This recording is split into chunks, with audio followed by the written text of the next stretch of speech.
podcast. I am your host, Eric Creech. Joining me today, now that he's finished overnighting parts from Japan, Kyle Whitley. Why did you bring the Buster in to record? Because the Buster kept me out of handcuffs. He didn't just run back to the fort. The Buster brought me back. That's right, the Buster is Bobby Perry.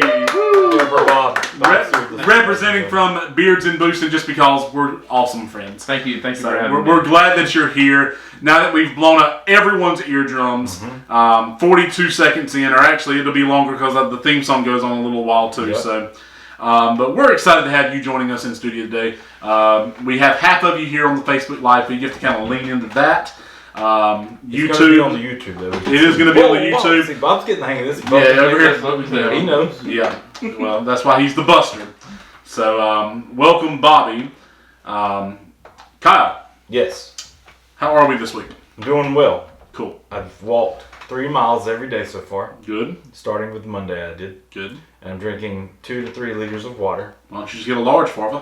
Because this is as large as I could probably carry around. Plus, much bigger, it wouldn't fit in the water fountain thing at work. So. True. Just grab the whole water thing. It's not one of those. It's like an electric. It's actually a water fountain. It's hooked into your water line. And so it filters it. And take that to your office, and that way you can get up as often. I have to have a much longer water line. Yes. Well, you can do it. I haven't even hooked up our freezer, or the ice box thing in our freezer that we've had since we got married. So if I haven't run a water line for that, I'm probably not going to run a water line to my office. That's fair. I think that's very fair. Plus, that means a lot of other people would be in my office all day. Coronavirus, can't do that. True. You don't want that. How's that social distancing stuff going for y'all? Pretty good. Yeah, working from home, I have no issues social distancing. Nice. Very nice. Unless Nikki's at home. Me neither. True. That's true. I think that's allowed, from what I understand. Same household. Cool. Well, how about you? Living. I saw you did. Was it 6 miles the other day? 5 miles yesterday. 5. That's insane. Yeah. Well, I don't know if it's insane, but that is my 3 miles is 1 mile 3 different times out of the day. Right. It's not even me just walking 3 whole miles. You have me about 3 miles every day. I mean, you did it 5 miles. That's crazy. Yeah. Well, insane. I think so. And it was only 17. Like walking 17. You know, that's probably what I could do with the 3, but I couldn't do that continuously for 5. It is what it is.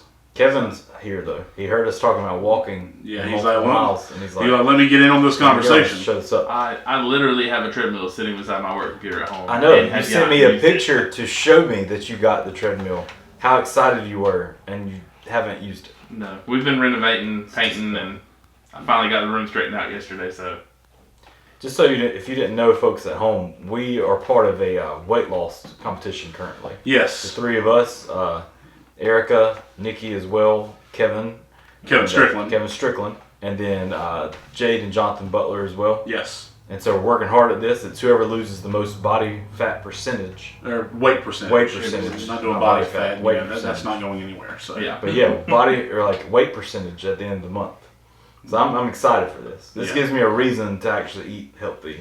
Me, I'm just excited to donate $20 to somebody. That's how I feel about it. Like I have a feeling somebody else is getting my money. I just am excited to have other people to at least like hold me up.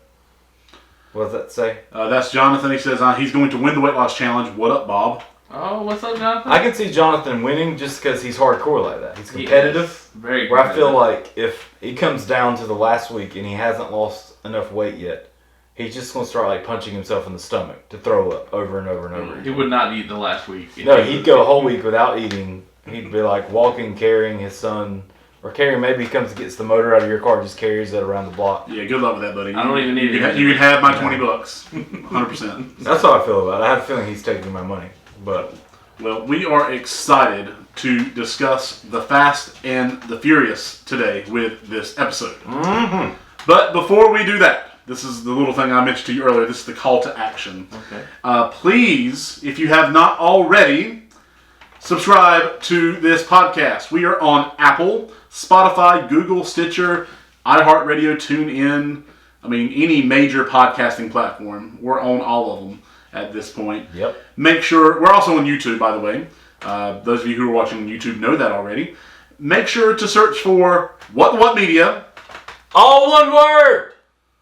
Oh, thank you. You're supposed to jump in, Bob. Oh, sorry. Yeah, that's where you come in. Please rate and review us. We accept 5-star reviews only.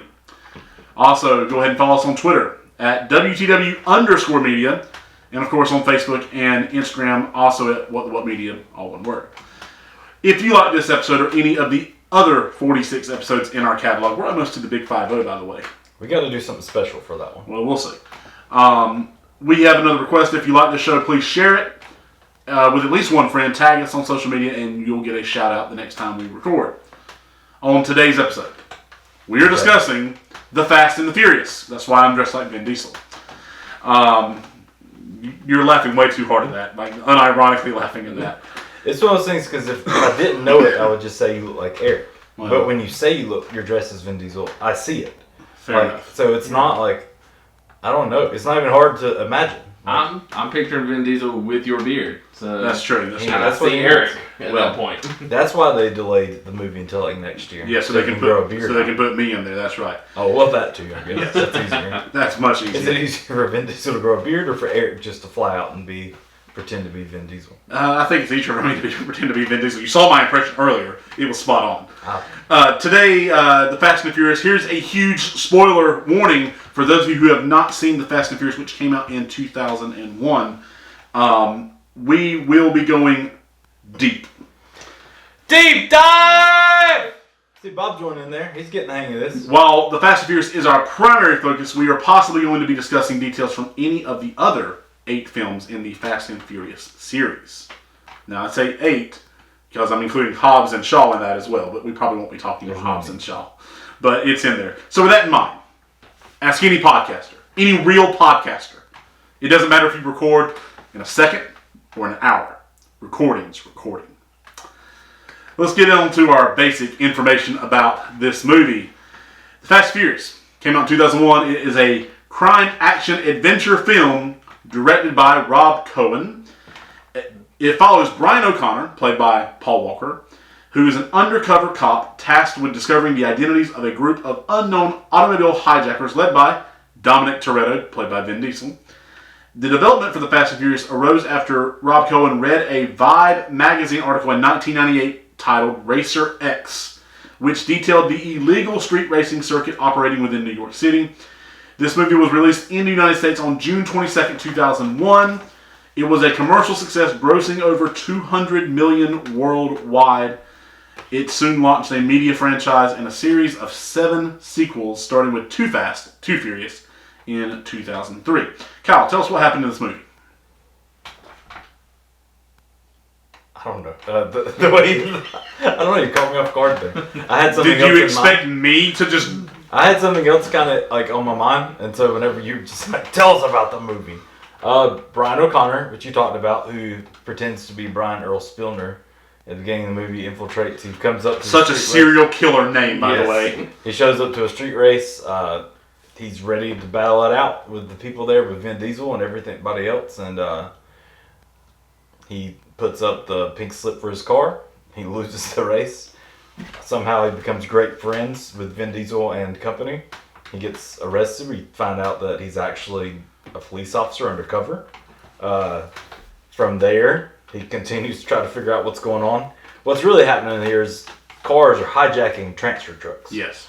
And what they do is they shoot, what would those guns be called? Harpoon? Harpoons, yes. Harpoons. And tear out windows and climb through and steal like the truck and get all the DVD players and televisions, box style televisions, off the truck. Let me stop right there. I want to address a question in the from the Facebook live chat. Steve Evans says, wouldn't Hobbs and Shaw make it 9? I thought Fast 9 was the next one.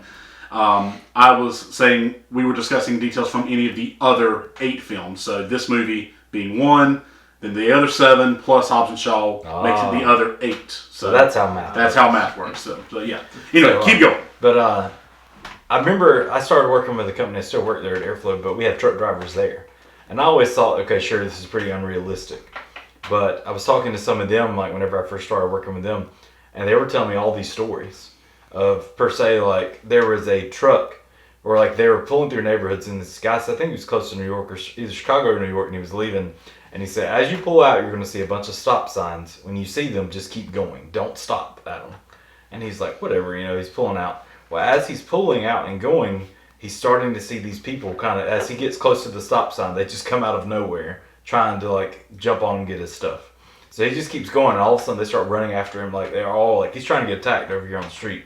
They also talked about another company, or it didn't happen to him, and it was another fellow truck driver, but somebody literally driving down the highway jumped on the back of the truck from another car, opened the back up, and started throwing boxes out into these giant baskets attached to the front of the car behind them. What? Turns out it was just like bubbles, I think was all it was like like kids' bubbles was what was in these boxes. So they didn't really like cash out a big cash out, I guess, but they stole bubbles off the back of this guy's truck moving down the highway. So then it continues happening. We come to learn more about street racing. We learn more about the street racing scene, about cars, and beyond that, we finally figure out who's been stealing all the goods. It's not Johnny Tran. It's not. Someone knocked on him, and it but it wasn't Vin Diesel. He never knocked on nobody. No. So I mean, not once. My thought, some great alliteration there from Vin Diesel. Never knocked on nobody. You know, multiple times. English poetry professors would be very proud. Well, my big thought with this is it's more than just the movie at this point. Because honestly, if you go back and watch it and you've never watched it, it's pretty cheesy at some points. You may not like it. You may, but for us, it's like a cult classic, and continues to be. It's one of the giant, the biggest franchises in history. So my thought was kind of go with each other, like, what was your first experience with, we'll start with you, Eric. When did you first see Fast and Furious? After the second one. Okay. I saw the second one first. Had a date. Went to see that movie at the Howl. Had no idea what the movie was about. It was like, oh, cars, cool. Fell in love with that movie. I know it's probably not the best movie technically, but in its terrible acting, but really, really fell in love with it. So had to go back and watch the first one, which I did. My brother had it on DVD. It was already at the house, so he loved it. And the car scene is not my scene, but there's something about these movies that just gives me this. I don't know. Really hard to explain. All I know is every time I see one in the theaters, on the way home, whenever I hit 95, I feel like whether I'm driving Wanda the Honda, Ellie the Elantra, or Mia the Kia. Do you remember the Kia? It wasn't the same in the Kia, but I feel like I'm in that movie, and it's like, oh, I probably should slow down. It's, I can't outrun anybody on this. That's tradition, though. If you leave that theater and you were able to drive at that point, you sped out of it. Oh yeah. Burnouts when you were leaving. You did everybody. You could still go to these movies, and it still happens now. I had a '97 Dodge Stratus, and I was peeling out. I remember that. So how about you, Bob? When's the first time that you saw this? Because how old are you now? I'm 30, about to be 31 in a couple weeks. Okay, so you're not that much younger than me. For some reason, I was thinking you were a lot younger than me. I was 12 when Fast and Furious came out, and I never saw it. I saw it on VHS, so it had already been out. Oh, wow. But I'm in the same boat. I think I saw Fast and Furious 2, and then I realized, hey, this is part of a series. Like, let me. You don't start with Too Fast, Too Furious. I mean, it's One Fast, One Furious first. I feel like I remember seeing it on TV, and then like, what is this? And when it said Too Fast, Too Furious, got to looking. There was a first one. Had to watch it, and then just waited for years for more to come out. I'm confused though, because that's got to be so confusing for both of you to tune in and be like, "Where's Tyrese at? What's going on with him?" It's like, wait, Ja Rule's here? What's he doing? Who's this bald guy? Monica! Like, why do they keep focusing on this bald guy so much? What's he here? Ask any real racer. Doesn't matter if you're in the first movie or the second movie. Winning's winning. Evidently. For me, I remember I went and saw it because it came out when I was in 8th grade. So I couldn't drive yet, so I didn't see it where I could drive. I saw it at the Howl Theater, and I was on a date with Ashley Woodall. And so, honestly, at that point, I wasn't really into cars. Like, I wasn't a kid that played with, like, Hot Wheels growing up. Like, I had some, but I wasn't, like, hardcore. I was the kid that had action figures. I didn't have a bunch of little car toys playing with them. So I didn't have that, but honestly I was more, especially being an 8th grader, so I was like 14, somewhere in there, 13, 14. I was much more concerned about girls than I was about cars, so I really don't remember anything about that movie. But it wasn't until high school, Will Howard had it, and I don't know if his was VHS or DVD. I think it was DVD. I have it on VHS, but I do now anyway. I didn't then. I remember being in high school though, and I could drive at that point. And I remember Will having it, and we started watching it one time. And next thing you know, we're watching that every weekend. Like, that's our thing. We're like rewatching this movie. Like, play that movie again with those cool cars. You'd watch the movie, and then you'd go play like Midnight Club or Need for Speed or whatever. Yes. And so you're planning out what your car would be or what you would do. And I mean, and I had a Camaro in high school, so I definitely wasn't like in the tuner scene. And I remember like once I got into cars, I knew I wanted to modify them. As soon as I got a Camaro, I was like, I want black stripes on it. I want or like good looking ones, not some cheesy like AutoZone ones.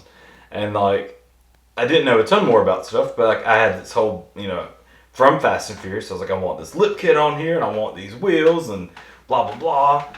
And I didn't do any of that. But I remember one day I was looking at cars, and I remember if it was Danny Hennett's class or whose class it was in computer class. So, and Wesley Brantley was sitting beside me. And he saw me looking at all these other type of cars. I was looking at Civics and Eclipses and everything else, and I was like, man, I'd love to have one of these one day. Like, but I got this other car, I can't do that. That afternoon, we're leaving school, and Brandon Price is driving in front of me, and he had like a Grand Am. I think he like worked on his cars. He more so custom as the year came. But I remember he slammed on brakes, I slammed on brakes. Wesley was behind me and slammed in brakes and hit me, which squashed me between both cars and twisted my frame, totaled out. You could read my license plate off of his hood. And I remember getting out of the car and Wesley coming up and saying, well, Kyle, I guess you can get one of those new cars now. And so it all worked out, and I got a Civic, and then from there, like, the rest is history. I feel like, too, we've lost this a lot in the newer movies. If you started with this when you were younger, but the cars were characters themselves. Right. I would say at least through the first three movies. There's Too Fast and Furious, Tokyo Drift. The cars are nearly just as important for some people like as the actors are. Just because of the roles they play. As it gets going in further movies, it just became more of a heist type movie, an action movie where they had some cool cars, but there was no like deep impact like relationship with this. It's just random cars. It's like they showed up and they've got expensive cars now, and where did this car come from? Like the last one, or Furious 7 or whatever it was, that one, there's so many random scenes. It's like, okay, 25 minutes is gone, we've got a whole new group of cars now. Nobody knows where they came from, we just got them now. But for me, that was a big thing for me. We talked about playing the video game, so Eric had written down possibly us talking next about the cars. So I want to kind of discuss that a little bit. Craig Lieberman he was a technical advisor for the movie for at least the first one or two, I think even possibly the third one. But he was heavily involved with it. They started looking for cars. He actually owned the Supra that Brian O'Connor / Paul Walker is driving at the end of the movie. That's orange and everything else. It was yellow and he owned it and everything else. But the way this movie worked is they decided to do it, but then they decided they didn't have enough time to build cars from stock. Like they didn't have enough time to invest in something. So what they did was like casting calls in California, where they started going to different car shows and checking out cars. And then from that, they kind of contact some other people who are like, okay, we're going to have 200 or more cars at Universal Studios in California now. Pull in, and we're going to kind of go through and cast which cars we want in this movie. So the Supra was one of the first ones, and that guy, Craig Lieberman, he was also very involved in like tuner drag racing and official circuit at that time. And just heavily involved in all that. He was in SEMA and all the shows and stuff. He had a lot of contacts with stuff. He always built a lot of cars. And if you want to know more about that, he actually has a YouTube page or channel that he literally just goes behind. And I watched multiple ones today. But he's just telling you about all this information about cars, because as a technical advisor, he was there for a lot of it. He was there to answer a lot of questions, because a lot of people making the movie didn't have a clue about what the cars were or this car scene was or anything. And so he was there to help explain a lot. But what they did was, instead of building from ground up, they rented these cars from the owners. So they rented his car from him. They found a guy with an Eclipse they liked. They rented it from him. It was silver, but so they ended up changing some things on it. But for the most part, they took these cars.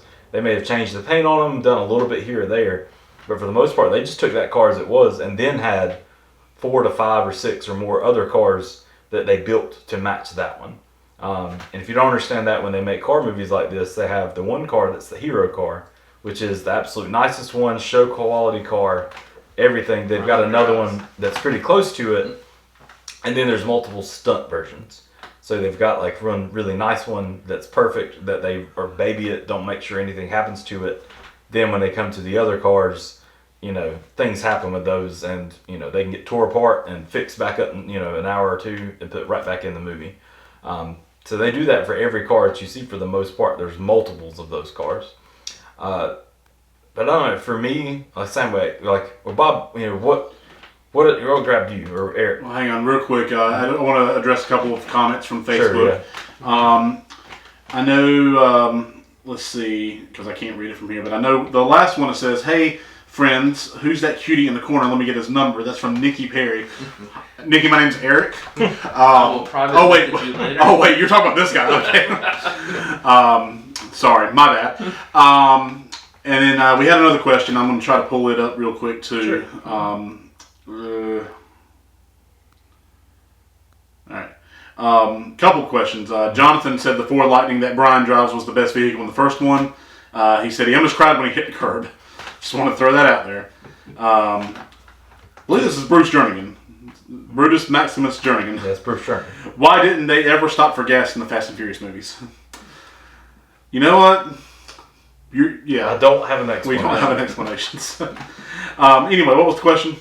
Well, just wanted to see, because you started talking this earlier, the cars that stood out. How did it affect you? What did it do? So, let's see. For me, I started off with that 97 Dodge Stratus, and after I sold it, I actually bought a first-gen Eclipse. Lean into your mic just a tad more. We'll make sure we get you good on there. Yeah, actually, I bought a first-gen Eclipse that supposedly had, a bad head gasket, and I thought after watching the movie, sure, I could fix anything. Mm-hmm. Nice. So, but it ended up at the house, took apart, never got put back together. So, got rid of it and moved on to the MX-6, which was probably the first car I ever spent money on to modify. Bought a body kit from Duraflex, bought wheels and tires. Nice. Mm-hmm. Nice.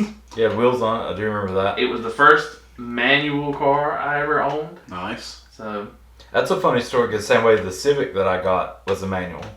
And knowing the Fast and the Furious, Will Howard, I've mentioned watching it at his house all the time, his mom had a Contour, a Ford Contour. And I want to say it was the SVT model, so actually his Contour goes pretty nice. But it was a stick shift. So she helped me, or allowed me to drive her car up and down the road in front of her house so Will could teach me how to drive a stick shift. I remember the day that I got my Civic, I had to take SATs that morning, and I got the Civic that afternoon. And it was in my driveway when I got home, and I couldn't drive a stick great either. I remember, because we got it from South Carolina, I remember going to South Carolina, my parents trying to drive them around the block and stalling multiple times. And my dad was frustrated. He was like, "Are you sure this is what you want? You can't even drive it." And I think every dad gets frustrated when yeah. trying to teach Well, my family, we didn't have stick shift cars. My dad was never in the cars. My mom wasn't in the cars. So, for me, this was new territory, and for them too, because they're like, "Why are you going to spend money on something that's already good? Leave it alone." And I was like, "No, that you're missing the point." And so finally, Will came over that day. He helped me drive it in the driveway, and he said, "Okay, I think you're ready to leave the driveway." And so we took off, and so it was just a learning experience. And then the same way, if that's your type of thing, it's something that's hard to give up, because the same way I went for a couple years, the past few years where I didn't have one, and you miss it. You miss being able to change the gears. You miss driving at night down these dirt, just country roads, just going through gears. It's something about it. Doesn't even matter what type of car it is. It's just something that enjoyment out of it for me. So finally I have something else now, but you said, you like the Eclipse. I know you mentioned that earlier, but how you really wanted to always have Eclipse because of that. I've always wanted a factory turbo Eclipse. Mm-hmm. Because I think they're one of the most gorgeous cars. I was always jealous of Brandon. Mm-hmm. Even though his one a turbo, it still looked nice. It still looked really nice. You could do a lot with them. And luckily, my wife loves that car too. So one day in the future, maybe I'll I think that's what you should buy her. You've got a Mazda right now, a Mazda Speed 3 that's got a blown motor, which is fine. We're going to fix that. But that should be her car. I could teach her how to drive a straight drive, I think. Mm-hmm. So I think you should do that. So I had, speaking of Civics, I had a Civic as well. You did? I had an Egg, is what they call it. It was a 03 SI. Mm-hmm. And it did not have a catalytic converter or... It was the loudest. Well, Bob, no resonator. Bob works at the car auctions close to us, and so he would always, like, if I'm getting my tires changed, he would come take my car and take it to the auction, get the tires changed for me, and I would drive his car for the day. Nice. And I remember driving the Civic that time that he let me borrow it, and there's part of it that I loved it because it's like, man, I miss driving something like this, but at the same time, it was the loudest car I've ever driven of anything. And I just remember, like, changing the gears super short so I wouldn't be super loud the whole way. And, like, that morning up, he's like, be careful, like, when you get into town, you try to turn the air conditioner on. Something rattles real bad on there. I don't know what, it'll be fine. Just roll your windows down. You won't notice it or whatever. And so I'm right there at Selma Elementary School, and it starts rattling to death. So I just turn the AC off and kind of, like, rev a little bit to try to distract everybody else from that. But I don't know. I think that's part of it. And for us, you know, I never got into sports huge. Like I did, I like sports, and I grew up liking sports. Like football's not my thing. We've talked about that on the podcast. Eric's, you know, big into sports. You know, statistics wise, he could tell you everything in the world about it. And so it's awesome for that. But the same way, that's kind of the mindset I see cars for me, where it's like I can tell you all these things about cars. I've just, you know, I used to, before the internet got the way it was, I would buy magazine after magazine after magazine, and I still have, like, I finally gave away a lot, or just like donated or threw away a good amount, because I had multiple. But Jonathan rolled through that parking lot that day. What? I didn't know him. I just remember there being the silver 300 on airbags with big wheels and custom paint just come strolling through, like slammed to the ground, and I was like, what the heck? Like, who's that? I didn't know, and it turns out I worked with his mom for years. And then his mom one day was like, yeah, I don't like driving my son's car. He's got it on these airbag things. And I'm like, wait, your son has like airbags on his car? And she's like, well, yeah, let me pull up this picture on the super old like flip phone. And turns out it was Jonathan. And then he ends up dating, you know, a friend, and they get married, and here we are doing this thing now. But wow. It's crazy how the world works. But I don't know. For me, the cars just stand out so much. They are the main reason I watched the movie. I didn't, you know, acting wise wasn't a big thing for me. A lot of people now go back and comment about how like the acting wasn't great and it's, you know, dumb and other things like that. It only has like a 59% on Rotten Tomatoes. I mean, it's really weird. It's like, come on, do a better job, internet. Come on. Well, it is, and it's this weird thing too that if you were to go see it and from, you know, in a different time frame, and you go back and see it. Even you guys saw Too Fast and Furious first, but that was something that wasn't known in the world at the time. Now you've got Street Outlaws and other things on TV. You've had Pimp My Ride and all sorts of things throughout the years since this. You know, that you're used to seeing cars and seeing things like that. But you go back and there's so many things that don't make sense that happen in the movie and don't, you know, get said. But it's just, for the people that kind of were around it or, you know, watched it at the time, it hits you different than people if you were just to come watch it now. Mm-hmm. I feel like I never had seen it before. Right. For us too, I will say that because of this, I learned that, you know, the whole family aspect of it. And I know there's so many memes about it now and makes fun of it where Vin Diesel's, you know, you say family and he's in no matter what. Salute me familia. Yes, it's all these family things. And I get it, but it's true because I remember joining a car club and I remember, you know, being that team type environment where people I wouldn't have known otherwise. You know, I remember going to Golden Corral and us meeting in a back corner, and it was kind of reserved for us because people knew us there. And then just throughout time, even starting our own car club, and that's probably more so met Bob through that later on. And it's one of those things that it didn't matter how nice your car was or wasn't, it was all about the passion that you had about something that you loved doing. And then just having that relationship because of it. And because of that, you know, your common bond, then you grew even further in that and started to be a part of each other's lives that you were. There's tons of people that I'm friends with now that I wouldn't have known otherwise. I remember when I first started dating Erica, she made the comment she didn't know about this whole car club thing because car clubs from where she was from were just very cocky, jerky dudes that, like, she had that impression of that's how all of them are. But even now, like, she's kind of pretty much in her own, you know, it's not necessarily a club, but like a group now with that, with her Jeep and stuff. So I don't know. For me, it hits home. Going back and watching this stuff now, it hits home. Like, cause I went and Erica's birthday was last week. She said for last weekend she just wanted to do a Fast and Furious marathon, nice, which is amazing. Nice. So we did that. I did not argue with that. And just seeing these moments, it hits you because it reminds you of people. You know, there's people we've lost in accidents and other things since then. I don't know. It's kind of cool seeing it all come back around. Bob's got a new car. I'm working on cars again. Another friend who's not touched his car, well, he's worked on it for 5 years now, is finally back on the road with it. Like, I was so happy to see Robert in Yeah. that 350Z. like things are coming back around now for us. You know, we're all of a sudden we're kind of a little bit older, a little wiser. You know, we're not as dumb with just throwing money at things, but at the same time we're, you know, more responsible. But just having that same bond that brings you right back together. But you know, I won't stick you on the cars the whole time. I will say one thing about the cars. You talked about the Eclipse. Bob and I have actually seen and stood by and had our picture with the real Eclipse from the movie. Yes. Okay, that's cool. There's a museum in Gatlinburg, Tennessee called Hollywood Star Cars. And I feel like over the past 10 years, they've more so just been like, we'll just turn half this museum into Fast and Furious Museum. Because honestly, it's right up their alley. It's car movies that put out, you know, about cars. And so they turn around and buy a car from the movie. But the original one, you know, the first time I saw it, it didn't look quite right. It had some other things on it that you didn't see in the movie. Mm-hmm. Turns out there's all these backstories, because the same way I said before, it was rented, you know, by the owner. He got his car back, and he got money to restore it back to how he had it. But instead, he just kept it how it was, and he ended up, you know, putting some other parts he had previously back on it. But that's his car sitting up there. It used to be right at the bottom out the front. Mm-hmm. I think that's where we had our picture done at. Now, last time I went, it's upstairs. They even have like these giant banners and stuff. Like, it's all this other stuff now. But Dom's Charger is up there as well. It's not from the first one. I think it's from like the fifth one or whatever. You know, where he's had multiple Chargers.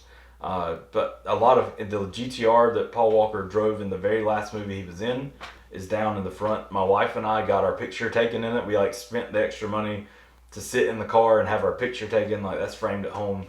To know that like the last movie that Paul Walker, or last car he drove in a movie that he was alive for, is the one you sat in and had your picture taken with. Like, it's a thing for me. Like, for other people, you'd be like, you had no clue who the guy was. You never met him. But it's like, without him, without this movie, I wouldn't have the friends that I do today. Like, my life would be very different without this movie today. But I don't know. I feel like, you know, I could talk forever about the cars, and I could bore a bunch of people with that. So we'll move forward. Yeah. What you think from there? Well, Kyle, Yes. this next part, this is about our best scenes.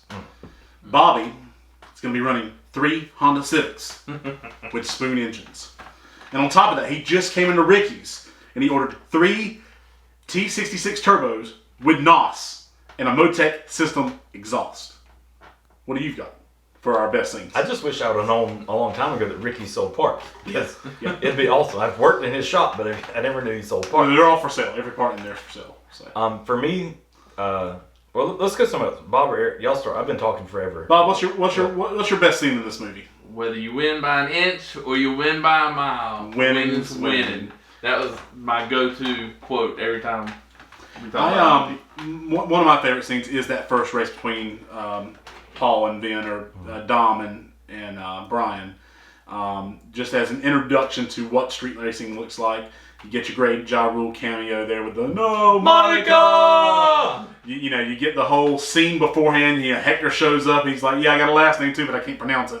You know, just kind of learning the ins and outs. It's a great.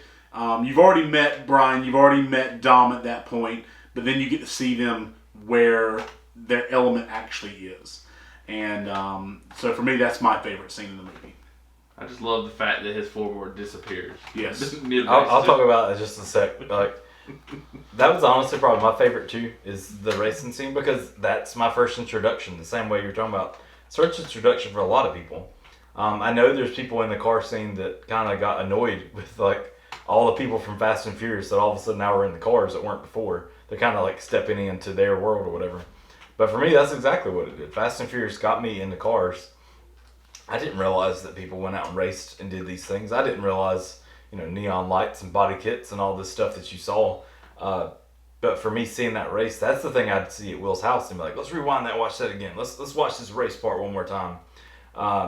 There's other parts that I love the Supra then. I love the fact of them building the Supra, because that gives you that vibe. I don't know, all of those scenes, the car type scenes, the scenes that you don't see in movies anymore. In any of the movies that they do, you don't see the street racing side of things. You don't see that anymore. I was listening to, I think it was Rewatchables podcast. You recommended I was listening to that. Yes. And they were talking about going forward, they need to revert back to that, because they can't get it so big, and it doesn't need to Are they going to space? Like, and that's what it says. Like, there are no roads in space. They said they don't need to go to space. He said, so, at this point you have old man Dom, who's just like a grandpa at that point. It's like settled down and he's not doing as much racing.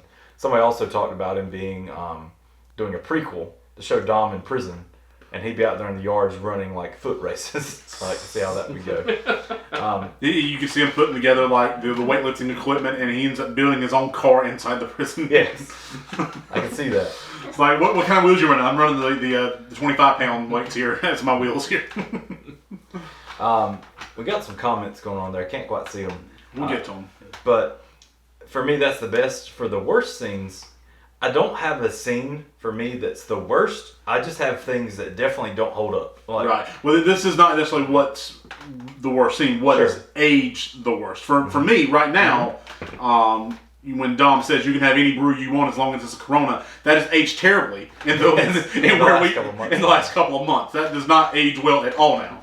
Not go over well today. So yeah, what is aged the worst for you then? For me, I just did a lot of lines. Okay. I wrote lines from the movie down that just show, like, first off, that they never made sense. But being young and, like, watching it, you didn't know that they didn't make sense. Right. I realized this after watching all the movies this weekend, that it started off where the most unrealistic thing you would see in Fast and Furious is the fact they changed gears like 1 billion times. All the times. They just kept going. We're in 25th gear here. Woo! But somehow that was the most unrealistic thing, to all of a sudden now they're driving cars through the front end of planes and running through, a runway that's like 1 billion miles long, and like all the like dropping cars out of airplanes, like things that are so unrealistic there compared to what they used to be, just changing gears. Brian, you mentioned it earlier, Bob. Danger to Manifold. He's riding in his car. He's getting staged up to, kicking the nitrous in. The computer that's in the side chair tells him danger to Manifold, and what happens? The whole floorboard blows out. It just falls out. And me as a kid, like watching it as a middle schooler, was like, man, that car's fast. Yeah. It lost the floorboard out of his car. Manifold. And that's how fast that car went. Yes, and that's the thing for me is I didn't know car terms then. So danger to Manifold was like, I guess that means the thing that holds the floorboard in. Like, I don't know. Turns out manifold has nothing to do with that. It's up at the front of the car. Like, but for that to happen, and same way it goes back to Craig Lieberman, a bunch of people come to him now because he's kind of the end-all knowledgeable person, and they bring it to him, and he's like, I didn't write the script. Like, I told him. They literally asked, and he gave like a list of hundreds of like car terms. And then they just threw them in however they want. They're like, manifold would be a good word here. Yes. You're going to love what I do with our next segue. So. Okay. Because I definitely take a bunch of car terms and I replace them with audio terms. It's okay, though. But, like, the same scene, though, I remember that falling out. And then the cops are chasing Dom. Brian pulls up and pulls over. Dom hops in. And they just take off. He's Flintstone in that at this point. That's my thought. It's like, is the floorboard just on? Like, is Dom like you jump in the car and you fall to the ground. Is Dom like hovering right now, or is he literally Flintstoning it, pushing it down the road? And the same way, like 2 minutes before, Brian loses the race because Danger to Manifold has got smoke barreling out from underneath his hood. 2 minutes later, he's driving all over town. Johnny Train's gonna pick him up and stop him over.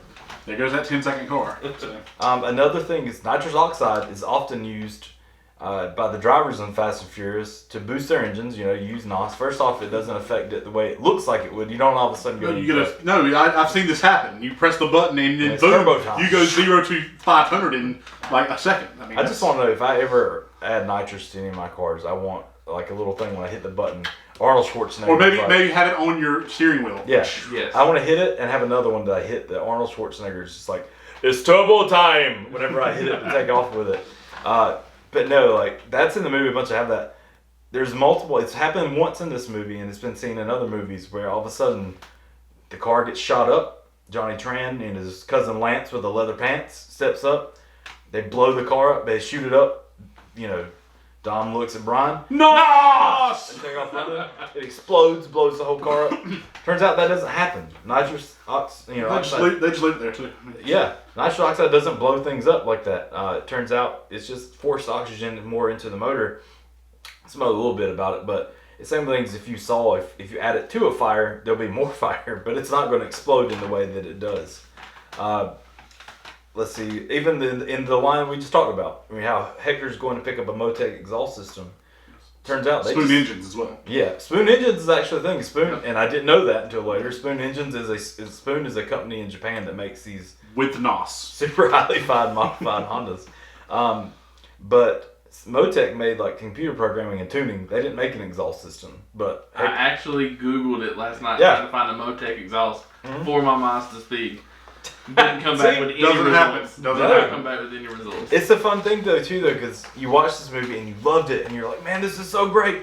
And I remember Brandon who had an Eclipse. We were at Will's house and Brandon's like, I'm going up to this shop in Raleigh tomorrow. Like, you know, they sell all these car parts. So I was like, oh, what are you doing that for? He's like, I just want to see it. Like, I've never seen anything beyond the movie. It was called AutoZone. No, it wasn't. It was Get in the zone, auto zone.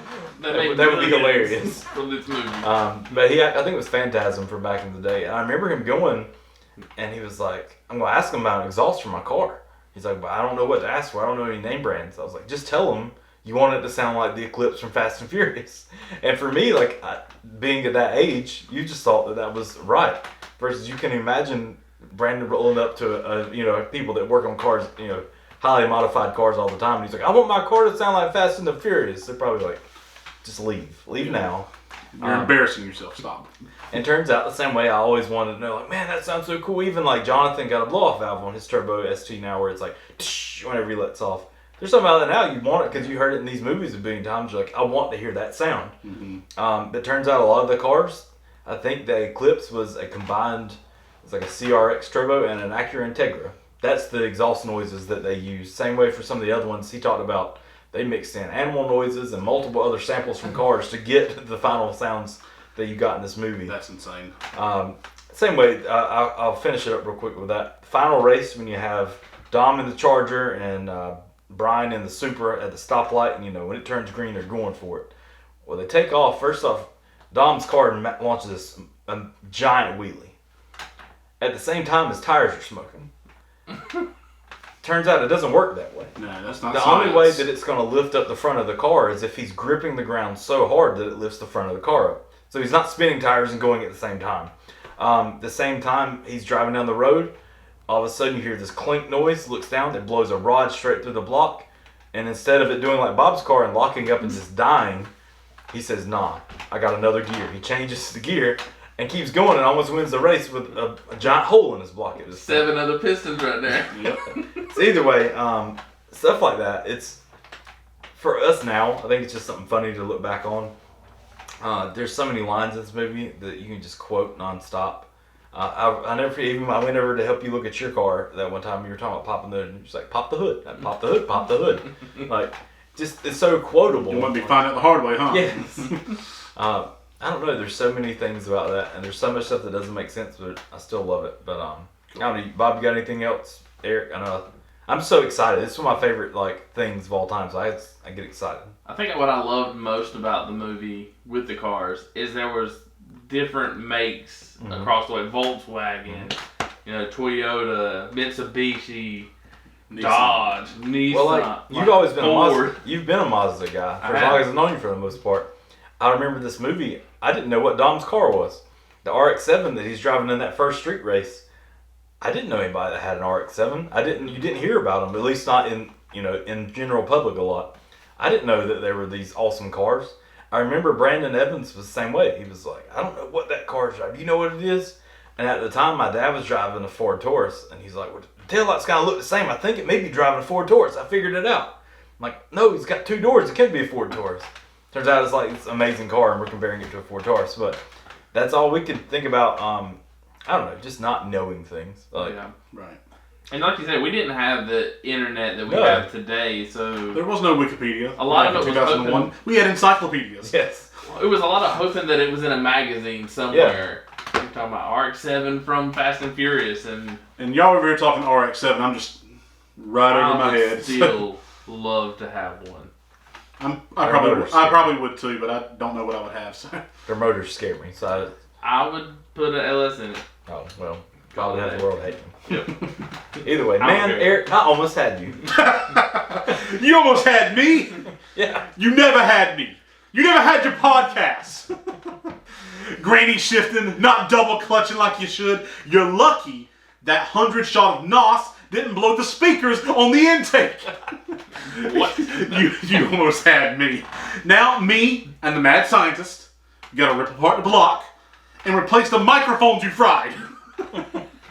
In every episode where we review a movie or TV show, we will discuss our favorite fun facts. These are our favorite 6 insights and observations from the Fast and the Furious. Kyle, you go first. First off, I just love that Bob has graduated from the buster to the mad scientist. Yes. He's continually getting better by the way. He is in dual roles here because there's only 3 of us. So he's going to be the Buster and also Jesse. Yes. Sorry. But I don't know that. Bob, if you have any random facts, you let us know too. Okay. Be thinking. My first one I have is they use real street racers for most of the race scenes. So that first thing that we were talking about earlier, where there's a billion cars there lining the streets, it literally was an open invitational. Like, you have a modified car, it's a lot easier to pay them to come be an extra versus building extra cars. So a lot of those people that showed up, I forgot about Race Wars. This is another amazing racing scene. Terrible name, but Yeah. Well, it reminds me of so many car shows we've been to where, you know, we didn't necessarily have the drag racing. I've been to a couple that did, but a lot of it was just amazing. You know, thousands of people, and it's super hot most of the time, but you still have so much fun with it. The same way at that event, they had over 1,500 cars. There were just extra people that brought their own cars, and over 1,000 extras on top of that, all just hanging out for the day. And I think it was filmed at like one of the airports in California or whatever. But I don't know. It's a dream job for me. I would love to just drive my car and just go hang out, you know, Nice. and watch racing. How about you? number 2. Number 2. All right. The filmmakers of The Fast and Furious pitched the movie as West Side Story with cars instead of singing. And also incorporated themes and situations found in the movies like the surfing action classic Point Break and the undercover crime drama Donnie Brasco. Director Rob Cohen modeled the film's third act chases through the Los Angeles hills on similar San Francisco set scenes in the 1968 car chase classic Bullet starring Steve McQueen. Cohen loved the movie so much that he cast actor Paul Walker because he thought he resembled Bullet's lead actor. And another fun fact kind of in conjunction with this comparison with Point Break, eagle-eyed fans of this movie and of Point Break will notice that Dom and Brian visit a restaurant called Neptune's Net about midway through the movie. The real-life restaurant located along Malibu's Pacific Coast Highway is the same restaurant where Lori Petty's character Tyler works in Point Break. Number 3. Number 3. Something cool that you get to see if you have like DVDs with the extras and stuff is the driving school that the actors go to, where they go and learn how to drive these professional cars, because obviously it's a movie. They're not going to be driving as crazy as what you see in the movie, but at the same time they want actors to be in the cars when they can to do simple things, you know, and it be natural to them. So they did that. I know Jordana Brewster and Michelle Rodriguez didn't even have driver's license whenever they showed up to do this. But beyond that, they made this thing for this movie called a MIG rig. They never had it before in car movies and other things. But the best way they could put an actor in a scene where they're going 80 to 100 miles an hour, at least look like they are, was they had this giant like truck, technically it was a truck or like a van front end, this giant like almost like a trailer type thing extended behind it, and they would take the body, they chop up the body of one of the cars, put it on that, and then they would put, you know, obviously strap it in and everything else. But then the actor would be in that. So when they're filming these scenes where they're on the streets, they really are on the streets. It's not a bunch of green screen work where they're just adding in a bunch of stuff. Now, obviously, there's some of that there. But for the most part, they're right there with the camera on it. They're going down a highway. Now, they're not driving, but it looks like it. The same way that they were built, that they were able to, like, slide these things around. So it looks like the car's actually sliding around everything else. But before that, they didn't have that. So for this movie, and it's been used in movies since then, they created their own thing to figure out how to get these cars the most realistic in there without having the actor actually like going nuts inside of one of them. Number 4. There we go. Throughout filming, the movie had the working title Red Line, which in racing refers to the maximum rate of speed a car can go, before the filmmakers settled on calling it The Fast and the Furious. One problem with that. That title was owned by B-movie director Roger Corman, who produced a racing movie of the same name in 1955. So instead of having the filmmakers pay for the rights to the name, Corman traded the movie title for some stock footage owned by Universal Studios. It's a good trade, I would think. I think it worked out pretty well for Universal. I think so. Number 5. The Volkswagen Jetta that Jesse drives in the movie that we all see ended up being, and this is one of the first facts I ever knew about this movie, was Frankie Muniz bought that car. Oh, nice. So Malcolm in the Middle himself and all the other things he did, he bought that car and owned it for a long time. He actually got into like car racing and everything else. I think he sold it at auction a couple years back now for like hundreds of thousands of dollars, I'm sure. But yeah, so Frankie Muniz actually owned that car. Very cool. Number 6. There we go. Sorry, I'm bad at these numbers. You're so terrible at this. Both Michelle Rodriguez and Jordana Brewster were cast, even though neither of them had a valid driver's license. Jordana had to complete driver's education and pass the test in one take for her part in the movie for insurance purposes. So those are our fun facts. You got anyone you want to add, Bob? You need any bonus facts for us? Bonus fact: back when this movie was made, transfer trucks were taller. Evidently. But not quite as tall as they were in the Chevy Chase Christmas movie. Nice. That's true. One thing I've always wondered, can you like actually drive under the transfer trucks like you can in Too Fast and Furious? Because every time I get beside one, I look and thinking, nah, I'm not fitting. I mean, I've looked multiple times. I've thought about driving under a tractor once. yeah, don't do that. Whenever I had my Civic that was slammed to the ground, it was one of those giant tractors. People that are listening, that don't live in backroad country like we do, there was one of these giant ones that was more than the width of my car. And I'm pretty sure since my car was so lowered, I could have drove straight underneath that thing. I contemplated it, but I was like, if he turns, like, I'm all sorts of problems here. But no, transfer truck, they actually did have to do a lot of modification to fit the Honda Civic underneath it. But I do know that it is possible depending on the truck and the car. Because at the truck stop, it's more popular now up in Kinley. But there was Blue Beacon, the car wash, or truck wash that a lot of friends worked at during our high school age. My friend Marvin Molina had a Honda Accord that was slammed to the ground. And there was a truck one day blocking his way. And so he looked at it, and he drove his Accord underneath the tractor trailer. Like, it wasn't moving, but it was blocking him from getting back to work. So he drove underneath it and cleared it with no problem. But then his manager yelled at him and said, never do that again. Yeah, come on, man. I don't know. That's pretty cool to me. Like, I'll be like, that's cool. Get a picture of this. Yeah. We have tractor trailers at work. I was doing some pictures of my car at work. I tried to, like, pull it to see, like, how close. And I got my hood underneath it. But I had no chance of getting underneath one of the trailers. Whitley! What? Whitley! SWAT came into my house, disrespected my whole family because somebody knocked me out. And you know what? It was you! And everyone else from social media. So let's hear about, we had a lot of activity on social media the past couple of days. Let's hear from our social media shout outs. I've got one from Twitter once we're done with Facebook and Instagram. All right. Instagram, we had a bunch of likes, but not as many as the comments. You guys went crazy on the Facebook, though, so let me get there. Well, here, while you're doing that, Ashby, who will be co-hosting in 2 weeks with us, she says, this movie franchise is an excellent example of representation, and they were early to the game. I mean, consider that Paul Walker's character is the minority in an ensemble cast in a major blockbuster film in 2001. So, excellent note, Ashby. Aaron Casey said, man, this movie opened up a lot of doors to the tuner community in our area.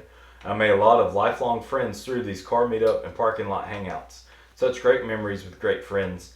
I just want to add a little bit to that. I met Aaron in the first car club I was in. I remember going to that first Golden Corral meeting, and I remember Aaron kind of standing up and saying, guys, whenever we're out in public and you see each other, stick your hand out the window and wave at each other. Don't be jerks.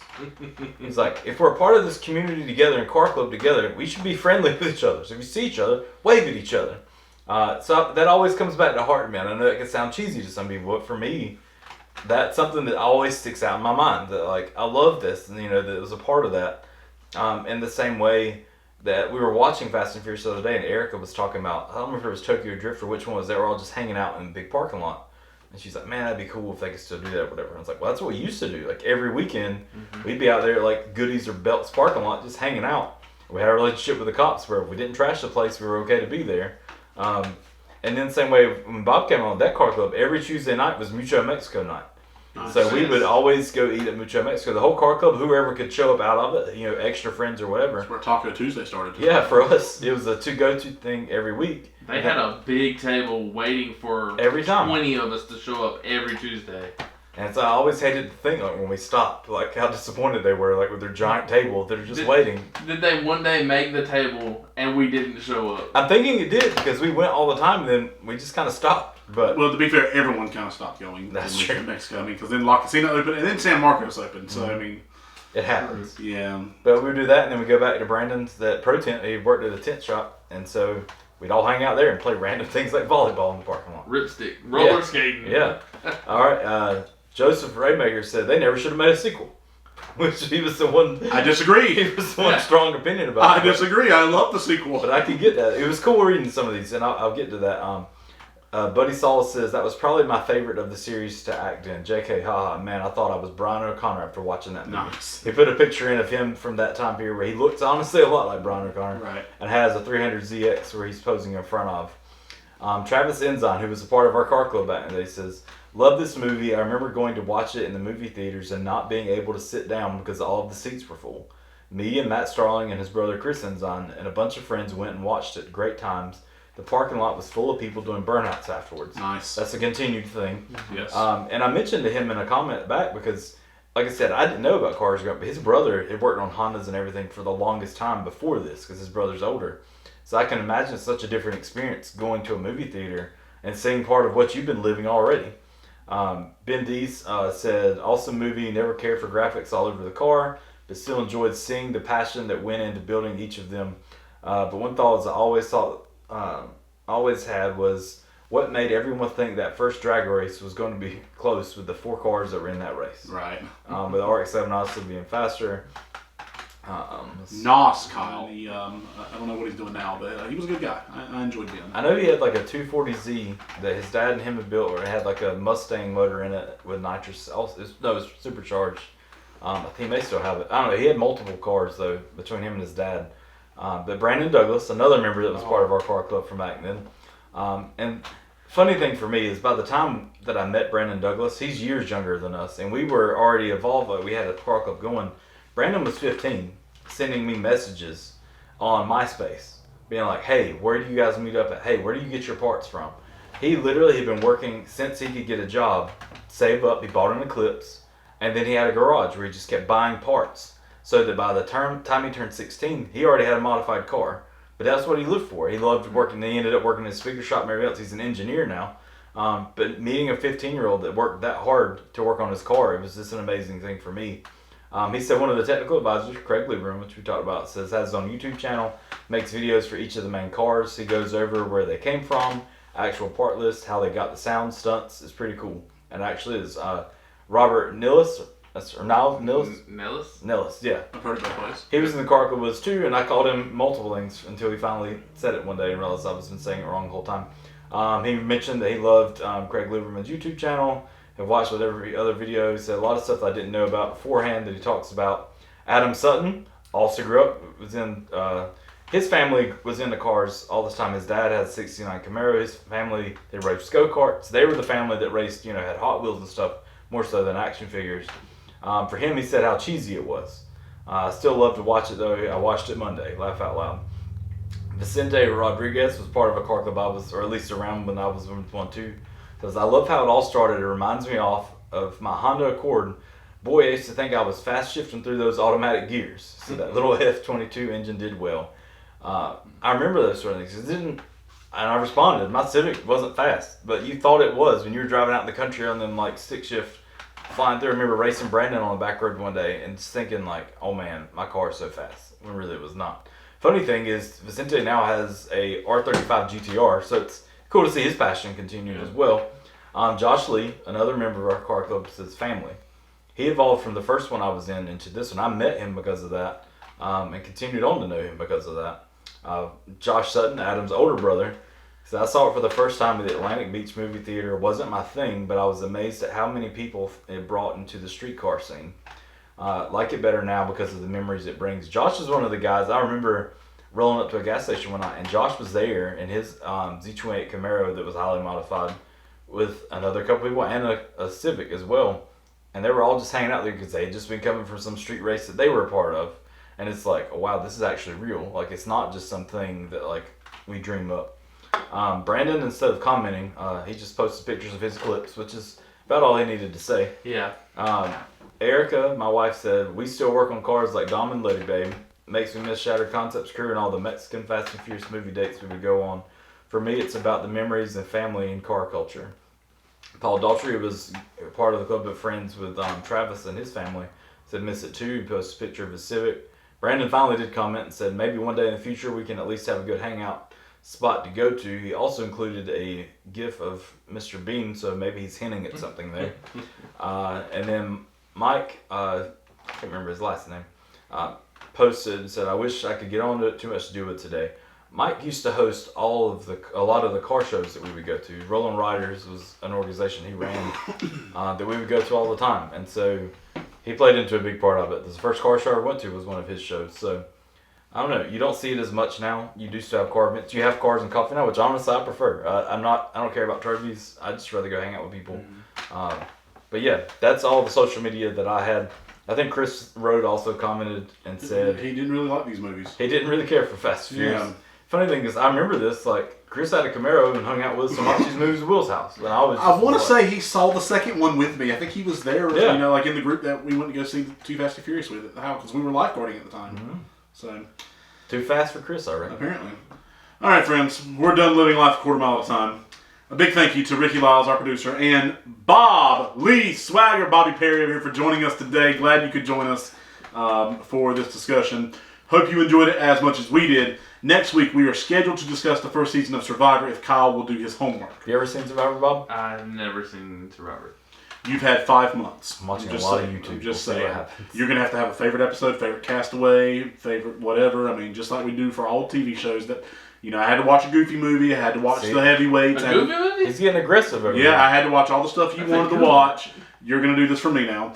Until next time, I owe you a 10-second podcast.